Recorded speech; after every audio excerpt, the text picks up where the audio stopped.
CM చంద్రబాబుని కలిసినట్లు Uttarandhra teachers ఎమ్మెల్సీగా విజయం సాధించిన గాదె శ్రీనివాసులు నాయుడు తెలిపారు. ఉండవల్లి నివాసంలో సీఎంని మర్యాదపూర్వకంగా కలిసి తన విజయానికి అన్ని విధాల సహకారం అందించినందుకు ధన్యవాదాలు తెలిపినట్లు తెలియజేశారు.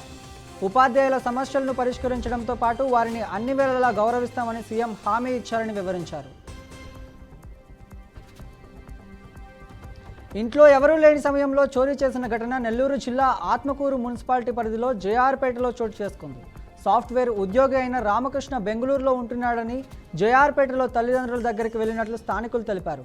ఇంట్లో ఎవ్వరూ లేరని గుర్తించిన దొంగలు ఇంట్లోకి చొరబడి తలుపులు పగలగొట్టి ఇంట్లో ఉన్న 20 తులాల బంగారం, ₹1,00,000 నగదు ఎత్తుకెళ్లినట్లు బాధితుడు తెలిపాడు. సూర్యాపేట జిల్లా మునగాల మండలం నేలమారి గ్రామంలో మాజీ ఎమ్మెల్యే మల్లయ్య యాదవ్ పర్యటించారు. రైతులు ఎదుర్కొంటున్న సమస్యలను అడిగి తెలుసుకున్నారు. రైతులు లక్షల్లో పెట్టుబడులు పెట్టి నీళ్లు రాక పొలాలు ఎండిపోయి కనీసం కూలీలు కూడా రానటువంటి స్థితిలో రైతులు ఉన్నారని తెలిపారు.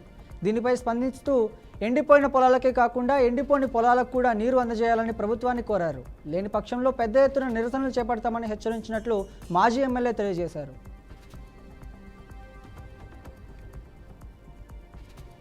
రంగారెడ్డి జిల్లా ఆరంగర్ చౌరస్తా సమీపంలో గంజాయి విక్రయిస్తున్న 2 వ్యక్తులు పోలీసుల అదుపులోకి తీసుకున్నారు. విశ్వసనీయ సమాచారం మేరకు బృందావన్ హోటల్ సమీపంలో దాడులు చేసి అరెస్ట్ చేసినట్లు తెలిపారు. నిందితులు ఒరిస్సాకు చెందిన గజన్ లాల్, ప్రదీప్ కుమార్లుగా గుర్తించినట్లు తెలిపారు. వారి నుంచి ₹10,000 నగదు, 2 కేజీల గంజాయి స్వాధీనం చేసుకున్నట్లు పోలీసులు వెల్లడించారు.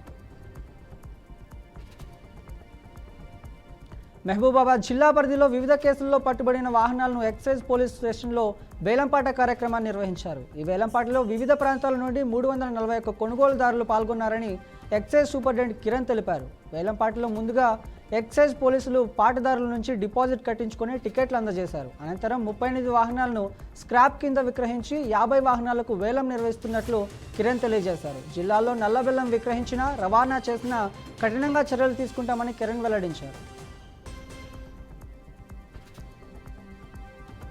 పురుగుల మందు తాగి ఒక వ్యక్తి ఆత్మహత్యకు పాల్పడిన ఘటన ప్రకాశం జిల్లా రాచర్ల మండలం సోమాదేవిపల్లి గ్రామంలో చోటు చేసుకుంది. గ్రామానికి చెందిన పిక్కిలి చెన్నారాయుడు అనే వ్యక్తి పురుగుల మందు తాగి రాచర్ల పోలీస్ స్టేషన్కు వెళ్లినట్లు గ్రామస్తులు తెలిపారు.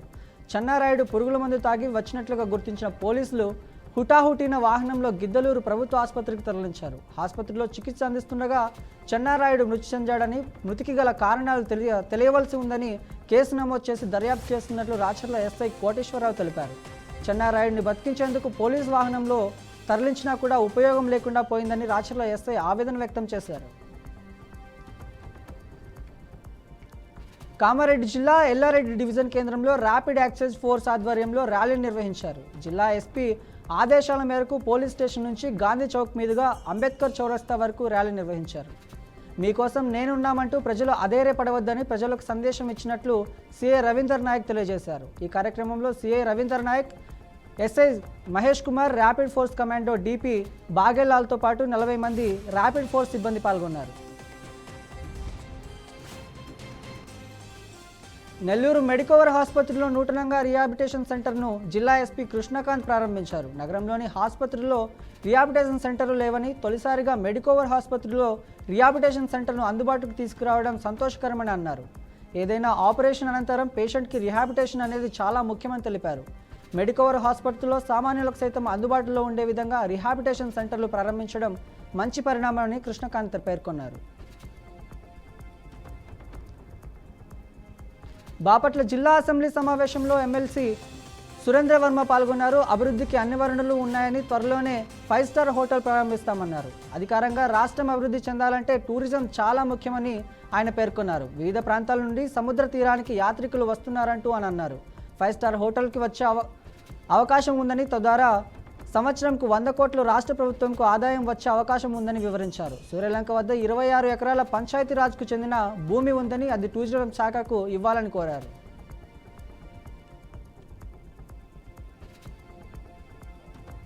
మహారాష్ట్రలోని లాతూర్ నాందేడ్ హైవే మీదుగా స్పాట్లోకి 48 గంటల వ్యవధిలో 2 ప్రమాదాలు జరగడం దిగ్భ్రాంతికి గురిచేసింది. తొలుత ఒక బైకు తప్పించే ప్రయత్నంలో బస్సు బోల్టా పడగా సరిగ్గా అదే ప్లేస్లో బైక్ను ఒక కారు ఢీకొంది.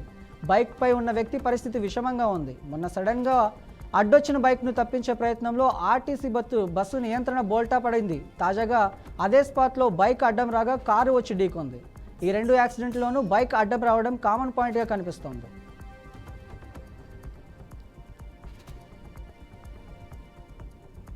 గూఢాచారి థ్రిల్లర్ సినిమాలను అభినందించే ప్రేక్షకులకు ఇప్పుడు హై యాక్షన్ సినిమాటిక్ ఎక్స్పీరియన్స్ను సొంతం చేసుకునే అవకాశం వచ్చింది. డైరెక్టర్ సురేందర్ రెడ్డి దర్శకత్వంలో అఖిల్ అక్కినేని హీరోగా వచ్చిన ఏజెంట్ ఇప్పుడు స్పై థ్రిల్లర్ మూవీగా మార్చి 14న స్ట్రీమింగ్ కానుంది.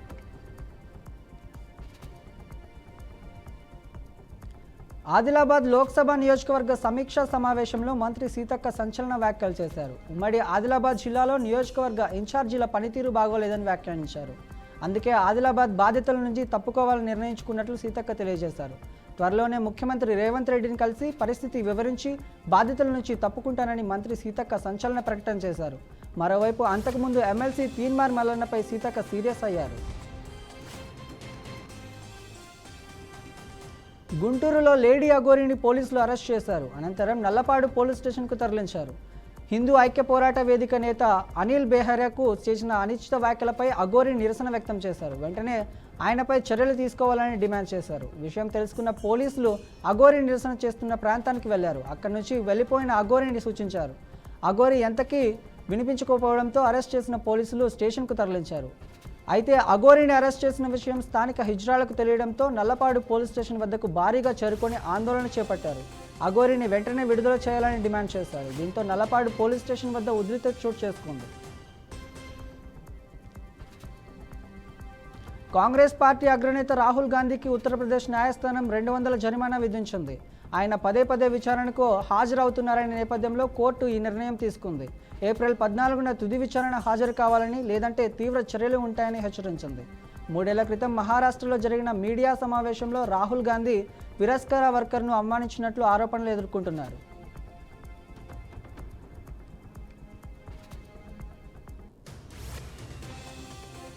ములుగు జిల్లా బండారపల్లిలోని గిరిజన్ భవన్లో అంతర్జాతీయ మహిళా దినోత్సవ కార్యక్రమాన్ని నిర్వహించారు. ఈ కార్యక్రమానికి ముఖ్య అతిథిగా కలెక్టర్ దివాకర్ పాల్గొని 16 రకాల క్రీడా పోటీలను ప్రారంభించారు. ఈ సమాజంలో మహిళలు పురుషులు అనే తేడా లేకుండా అందరూ ఒకటే అనే మెసేజ్ని ఇవ్వటానికే జిల్లా యంత్రాంగం కృషి చేస్తుందన్నారు. అంతర్జాతీయ మహిళా దినోత్సవాన్ని పురస్కరించుకొని జిల్లాలోని మహిళా ఉద్యోగులందరికీ ఆటల పోటీలు నిర్వహించడం జరుగుతుందన్నారు. మహిళల్లో ఉన్న పోటీతత్వాన్ని బయటకు తీసుకురావాలనే ఉద్దేశంతోనే క్రీడా పోటీలు నిర్వహిస్తున్నామని జరిగిందని జిల్లా అధికారి శిరీష తెలియజేశారు.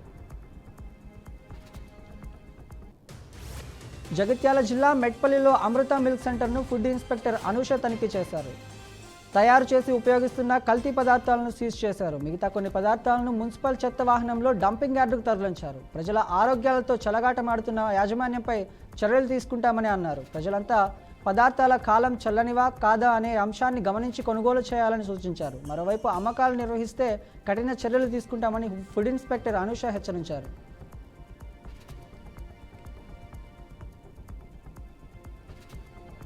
ములుగు జిల్లా ఏటూరు నగరం మండలం మాలకట్ట వద్ద ప్రవహిస్తున్న గోదావరి నదిలో కోళ్ల కళేబరాలు వేస్తున్నట్లు గోదావరి తీర ప్రాంత ప్రజలు తెలిపారు. బర్డ్ ఫ్లూ చనిపోయిన కోళ్ల కళేబరాలను చికెన్ సెంటర్ల యాజమానులు వదలడంతో గోదావరి కలుషితం అవుతుందని ప్రజలు మండిపడ్డారు. బర్డ్ ఫ్లూ సోకిన కోళ్ల కళేబరాలను చేపలు తినడం వల్ల చేపల ద్వారా వ్యాధి సోకే ప్రమాదాలున్నాయని ప్రజలు భయపడుతున్నట్లు తెలిపారు.